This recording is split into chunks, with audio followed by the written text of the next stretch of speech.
നമസ്കാരം കൂട്ടുകാരെ. അപ്പോൾ പ്രിസൺ ഡ്രൈവറിന് വേണ്ടിയിട്ടും പ്രിസൺ ഓഫീസറിനും വേണ്ടിയിട്ടും ഉള്ള സ്പെഷ്യൽ ടോപ്പിക്കിന്റെ ഒരു ഭാഗമാണ് സൈക്കോളജി. 5 മാർക്കിന് ചോദിക്കുന്നതാണ് സൈക്കോളജി എന്ന സെക്ഷൻ.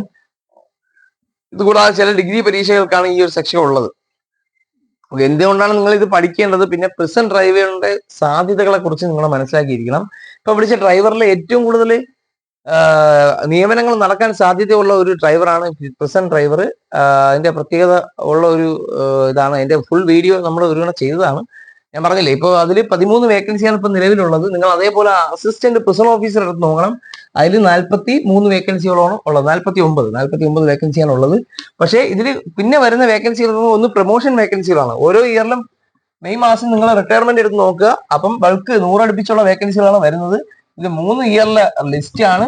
ഈ 449 വേക്കൻസി തുടങ്ങുന്ന സാധനം തന്നെയാണ് കഴിഞ്ഞ തവണ മെയിൻ ലിസ്റ്റ് മൊത്തം തീർത്തെടുത്ത മെയിൻ ലിസ്റ്റിലെ ഒരു ജനറൽ റിസർവേഷൻ ഇല്ലാത്തവന് പോലും ജോലി കിട്ടിയ ലിസ്റ്റാണിത്. ഇപ്പോഴത്തെ പുതിയ ലിസ്റ്റിൽ ഇതിന് 415 നിലവിൽ തന്നെ പോയിട്ടുണ്ട് ഓപ്പൺ. ഓക്കെ, അപ്പൊ ലിസ്റ്റ് എന്തായാലും പെട്ടെന്ന് തന്നെ തീരും. സോ 3 വർഷത്തെ ലിസ്റ്റ്, ഈ 13 വേക്കൻസി എന്ന് പറയുന്നത് കൂടി നല്ല ലിസ്റ്റിലുള്ള മുഴുവൻ പേർക്കും സാധ്യത കിട്ടും എന്നൊരു പ്രതീക്ഷ നൽകുന്ന രീതിയിലാണ് പ്രസിഡന്റ് കാര്യം പോകുന്നത്. പിന്നെ 2 പ്രിസൺ ഓഫീസർ കം ഡ്രൈവർ ആദ്യമായിട്ടാണ് വിളിക്കുന്നത് എന്നൊരു കാര്യം കൂടെ ഒന്ന് മനസ്സിലാക്കിയിരിക്കുക. അപ്പൊ ഇതിനു വേണ്ടി പഠിക്കുക. ഇത് കഴിഞ്ഞാൽ പിന്നെ നിങ്ങൾക്കുള്ള വേരിയസിനെക്കാട്ടി ഏറ്റവും കൂടുതൽ ചാൻസ് ഉള്ളതാണ് കമ്പനി ബോർഡ് ഡ്രൈവർ. അതും 10-250 വരെയൊക്കെ എടുക്കുന്ന ഒരു ലിസ്റ്റ് ആയിരിക്കും. KSFE, KSEB അങ്ങനെ ഒരുപാടുണ്ടല്ലോ.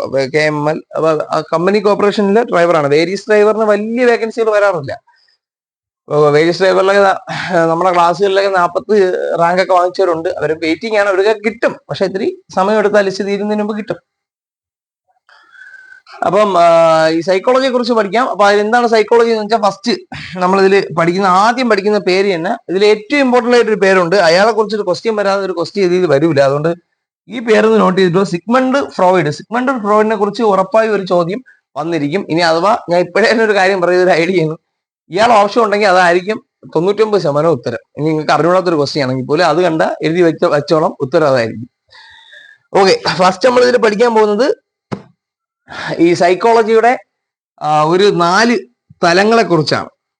4 തലങ്ങളെ കുറിച്ചാണ്. അതിൽ ഫസ്റ്റ് ഈ എന്താണ് സൈക്കോളജി ശാസ്ത്രീയമായിട്ട് തലങ്ങളായി വിഭജിച്ചത് ആരെന്ന് ചോദിച്ചു കഴിഞ്ഞാൽ റോബർട്ട് എസ് വുഡ്വർത്ത് ആണ്. ഈ പേര് നമ്മൾ ആദ്യം പഠിക്കുന്നുണ്ടെങ്കിൽ ഏറ്റവും കൂടുതൽ ഇമ്പോർട്ടന്റ് സിഗ്മണ്ട് ഫ്രോയിഡ് ആണ്. അദ്ദേഹത്തിന്റെ പ്രശസ്തമായ ഒരു രചനയുണ്ട്. അത് തന്നെ ചിലപ്പോൾ ചോദിക്കാം.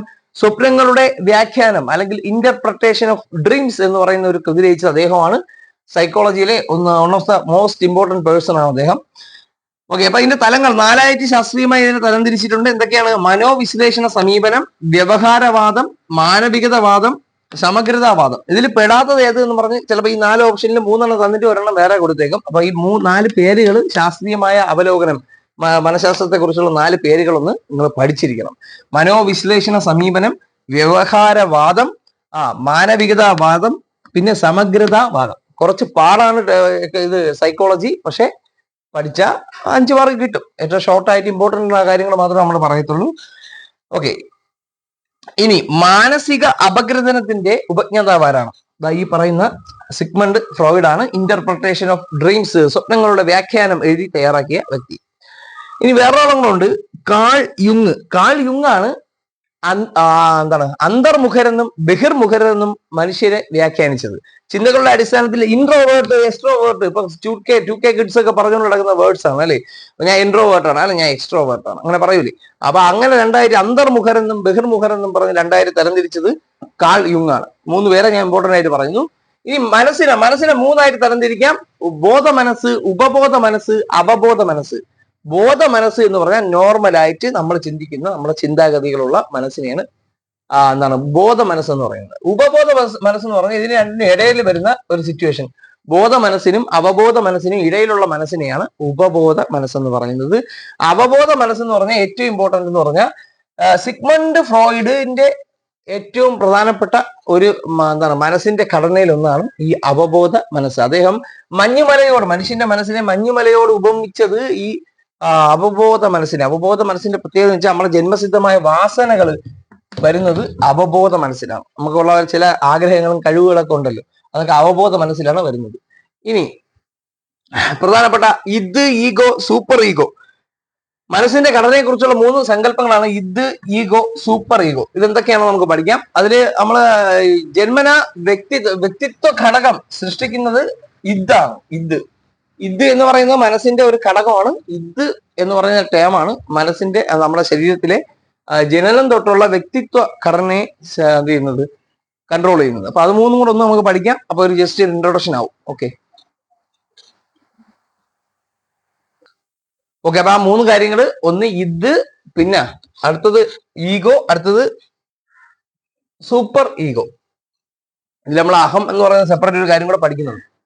ഇത് എന്ന് പറഞ്ഞാൽ ഒന്നാമത് പഠിക്കേണ്ട പോയിന്റ് ഈ ഇത്, അതേപോലെ ഈഗോ, അതേപോലെ അത്യഹം അല്ലെങ്കിൽ സൂപ്പർ ഈഗോ, ഇതൊക്കെ വ്യക്തിത്വത്തിന്റെ ഘടനയെ നിർവഹിച്ചിരിക്കുന്നു എന്ന് പറഞ്ഞ ആരാണ്? സിഗ്മണ്ട് ഫ്രോയിഡ് ആണ്. നേരത്തെ നമ്മൾ പഠിച്ച സിഗ്മണ്ട് ഫ്രോയിഡ്. ഞാൻ പറഞ്ഞില്ല, അയാളെ കുറിച്ച് ഇടയ്ക്കിടയ്ക്ക് പഠിക്കും, അയാളെ കുറിച്ച് ചോദ്യം ചോദിക്കാം. 1 മാർക്ക് ക്വസ്റ്റ്യൻ ഷുവർട്ടി അതാണ്. ഇത് എന്ന് പറഞ്ഞാൽ ഇത് ഇമ്പോർട്ടന്റ് ആണ്. ഇത് എന്ന് പറഞ്ഞാൽ ഇത് ഈ 3 ഐറ്റം ഇമ്പോർട്ടന്റ് ആണ്. ഇത് എന്ന് പറഞ്ഞു കഴിഞ്ഞാൽ മനുഷ്യന്റെ പ്രാകൃത വിചാര ശക്തി ആണ്. ഇതിന്റെ ഒറ്റവേട് എന്തെന്ന് വെച്ചാൽ പ്രാകൃതമായ വിചാര ശക്തിയെ കുറിച്ച് പറയുന്നു. ഇത് അത്ര നല്ല കാര്യമല്ല. കാരണം എന്താ, ജന്മനുള്ള നമ്മളെ വാസനകളെ എന്ത് ചെയ്യുന്നത്, ഏകോപിപ്പിക്കുന്നത് ഇതാണ്.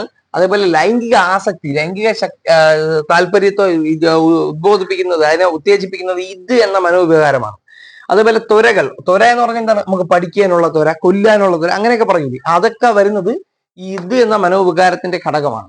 സുഖത്വം നമുക്ക് എന്താണ്, ഒരു പ്രത്യേക സുഖം, ലൈംഗികതയൊക്കെ അങ്ങനെയല്ലേ. അപ്പൊ അതുമായിട്ട് താല്പര്യം, അങ്ങനെ ഒരു ചിന്താശേഷി വരുന്നത് ഇത് എന്ന ഘടകമാണ്. അതേപോലെ സിഗ്മണ്ട് ഫ്രോയിഡ് ഉപമിച്ചത്, അതിനെക്കുറിച്ച് വിശേഷിപ്പിച്ചത് ലിബിഡോ എന്ന ഫ്രോയിഡിന്റെ ലിബിഡോ എന്ന ആശയം എന്തുമായി ബന്ധപ്പെട്ടിരിക്കുന്നു? ഇതുമായി ബന്ധപ്പെട്ടിരിക്കുന്നു. വ്യക്തിത്വത്തിന്റെ ഘടനയെ നിർണ്ണയിക്കുന്നത് ഈ 3 കാര്യങ്ങളാണ് എന്ന് പറഞ്ഞത് സിഗ്മണ്ട് ഫ്രോയിഡ് ആണ്. ഇതിന് 3 പ്രിൻസിപ്പിൾസ് ഉണ്ട്. സുഖതത്വം എന്ന പ്രിൻസിപ്പിൾ വരുന്നത് ഏതാണ്? ഇത്. അത് കണക്ട് ചെയ്യാലോ, ഈ സുഖം വച്ചിട്ട് പഠിക്കാൻ പറ്റും. ഓക്കെ, ഇനി ഈറോസ്, താനറ്റോസ്. ഇതിലെ വികാരങ്ങളെ ഈറോസ്, താനറ്റോസ് എന്നിങ്ങനെ 2 കാര്യങ്ങളായിട്ട് പറഞ്ഞത് സിഗ്മണ്ട് ഫ്രോയിഡ് ആണ്. ഈറോസ് എന്ന് പറഞ്ഞാൽ ഈ എന്ന് പറയുമ്പോൾ എന്താണ്? സെക്ഷൽ ഹോർമോൺ ആണ്, അല്ലെ, വിറ്റാമിൻ ആണ്, ലൈംഗിക വിറ്റാമിൻ ആണ്. അപ്പം ഈ ഈറോസ് എന്ന് പറഞ്ഞു കഴിഞ്ഞാൽ ലൈംഗികതയെ കുറിച്ച് പറയുന്ന ഇത് ക്യാരക്ടേഴ്സിനെ കുറിച്ച് പറയുന്നത് ഈറോസ് എന്ന് പറയുന്ന ഘടകത്തിലാണ്. താനറ്റോസ് എന്ന ആശയത്തിലാണ് ആക്രമണ സ്വഭാവത്തെ കുറിച്ച് പറയുന്നത്. അപ്പോൾ ഇതിന് 2 ഘടകമുണ്ട്. ഒന്ന് ഈറോസും അതേപോലെ താനറ്റോസും. ഈറോസ് എന്ന് പറഞ്ഞാൽ വിറ്റാമിൻ ഇ ആലോചിച്ചാൽ മതി, ലൈംഗികത. താനറ്റോസ് എന്ന് പറഞ്ഞാൽ ആക്രമണം. ഇനി അഹം എന്താണ് എന്ന് ചോദിച്ചു കഴിഞ്ഞാൽ ഈ ഇത് ഘടകങ്ങളെ കൺട്രോൾ ചെയ്യുന്നത് അഹമാണ്. കൺട്രോൾ ചെയ്യുന്നത് അഹമാണ്. ഈഗോ എന്ന് പറഞ്ഞാൽ സമ്മർദ്ദ സിറ്റുവേഷനുകളിൽ നമ്മുടെ മനസ്സിനെ സന്തുലനം പ്രാപിപ്പിക്കുന്നത് ഈഗോ എന്ന ഘടനയാണ്. ഈഗോ സമ്മർദ്ദ സിറ്റുവേഷനിൽ സന്തുലിതാവസ്ഥ കൈവരിക്കുന്നത് ഈഗോ വഴിയാണ്. അത് പ്രവർത്തിക്കുന്നത് യഥാർത്ഥ തത്വം അനുസരിച്ചാണ്. സുഖതത്വം അനുസരിച്ച് ഇത് പ്രവർത്തിക്കുന്നു, ഈഗോ പ്രവർത്തിക്കുന്നത് യഥാർത്ഥ തത്വം അനുസരിച്ചാണ്. ഇതൊക്കെ ചോദിക്കും.